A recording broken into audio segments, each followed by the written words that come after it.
What's going on, everybody? Dean Zoo here, one-third of the Zoo Lab YouTube channel, here with another video. Today we're talking about focal lengths. With an almost infinite number of possibilities, there are some objective criteria that dictate when you should use a focal length, but I think creatively this decision is very subjective and based on the shooter's preference. You can get really interesting looks by changing up your focal lengths and also adjusting the depth of field. But having a basic understanding of what each focal length will deliver you will help guide you in your creative decisions. Now, starting out, my recommendation is to pick one lens and stick with it for as long as you can. Learn that one focal length until you bump into situations where you're like, man, I wish this would look a certain way.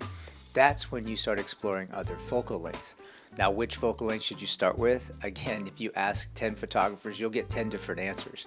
Our eyes are about 42, 43 millimeters. For me, I would go with a 35 or a 50 millimeter lens as my first option. If you can get a hold of a 40 millimeter lens, I think that's the perfect place to start. This main camera that I'm on right here is actually a 45 millimeter focal length. Again, I love the amount of compression it'll give you. It's not too much, but I also love that you can see a bigger scene in a room. Now I'm going to take you guys through a series of focal lengths ranging from 21 millimeters all the way up to 200, showing you what each focal length will give you in terms of depth of field and overall look. Now we're going to start with the 21. Notice that the 21 millimeter focal length is super wide. I'm actually like mere inches away from Vinny right here just to get him in frame here. Now, if you look at his face, a 21 millimeter will stretch and widen out certain features like his ears, his cheeks. So this isn't always traditionally the best portrait focal length. Now, for environmental portraits and you want to get more in the background in the environment, this is a great option. Now, this focal length is great for architectural work and if you're in a small confined location. Also, if you want to really make something dramatic, you can get super close and really stretch out and widen out your scene. Now, if you notice on a 21 millimeters, and this is characteristic of anything that's a wider focal length, more things will just be in focus. It's almost impossible to get that super background separation that you would get from a portrait lens simply because the optics here are capturing more things. Here we have a 28 millimeter focal length, and you can tell drastically how different this looks than the 21, and we only moved up 7 millimeters. Now, 28 millimeters has been regarded as a great street photography focal length where you can still zone focus and snap away. You have a better shot of just kind of pointing and shooting. Also, this focal length is what we're used to in our mobile devices, our phones. The cameras on our phones are default to about a 28 millimeter focal length. So we're pretty used to this point of view. Again, you can see that although Vinny's features are stretched a little bit in his face, it's starting to approach a point where it doesn't look as distorted. It's no mystery that companies like Leica and Fujifilm have invested a lot of time and money into this focal length, putting this focal length on their famous point and shoot cameras, the Q and the X100s. Now, the 35 millimeter focal length is getting closer to what we consider a normal focal length. Although it's still a little bit on the wide side, 35 millimeter is approaching a little bit more compression in the background, and it's starting to give us that portraiture look. Next is the 50 millimeter focal length. Now, the 50 millimeter focal length is legendary for being considered the nifty 50. It's kind of the all-around focal length. It's kind of the best of all worlds. You can step back and get nice and wide. You can take a portrait and really compress the background. When you're getting fast lenses like a 50 f1.4 or 50 f1.2, or some lenses are down to 50.95, you can really get that background blur, that bokeh that everybody just falls in love with when they see a really, really nice portrait. Now, what I love about the 50 mil focal length is what it does to the subject's face.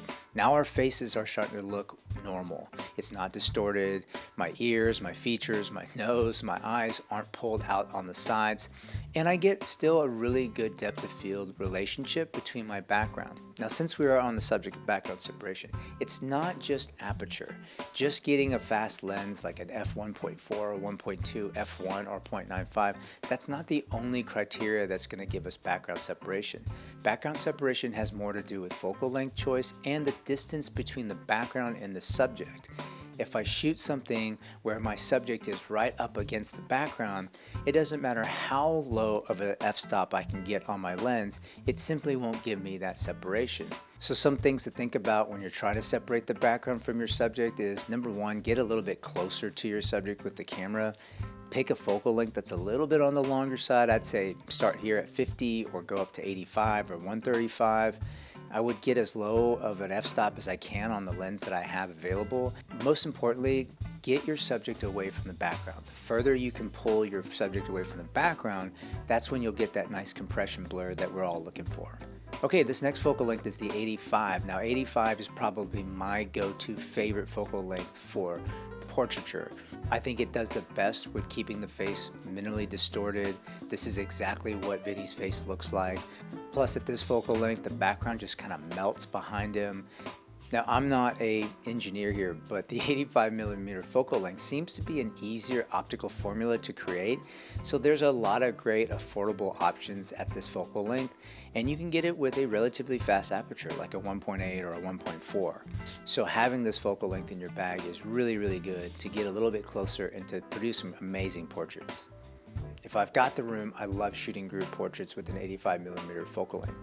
Everybody in the shot is razor sharp, but the background gets really compressed and it really flatters people when they're standing. The person on the far left and the far right look equally as proportional as the person in the middle.